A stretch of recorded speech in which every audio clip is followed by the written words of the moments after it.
Yo, party people. I got something new I'm doing. So I've got a good friend. His name is Mick. So I've already posted a few of his videos, and some of you may have already seen them. But I wanted to let you guys know that I have a friend named Mick. He's in his 90s. He lives on a piece of property off-grid, and he's lived off-grid for as long as he's lived in that area since the 1970s. Since I got to know Mick, he has told me a ton of crazy stories about his time of living up in the mountains where he lives.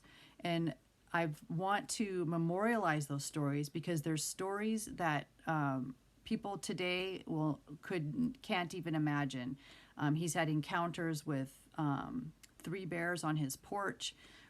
He's had encounters with cougars, a grizzly bear, and some really interesting stories about how God gave him the knowledge to build his buildings without power tools. I mean, this man went old school and was building stuff with no knowledge. This guy had never been trained in building, log cabins or anything like that.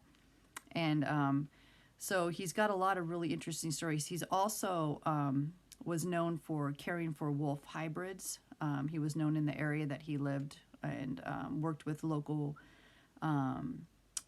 with people that would encounter those. You don't see that so much anymore, but back in the day, it was real common. And there were times when he was actually involved with 100% full-blown wolves. And so he's got some awesome stories, and then even stories about Native Americans that were in the area that he is currently living, things that he witnessed that are not even being done anymore, ceremonies and just life, just stories about things that he would encounter with the natives.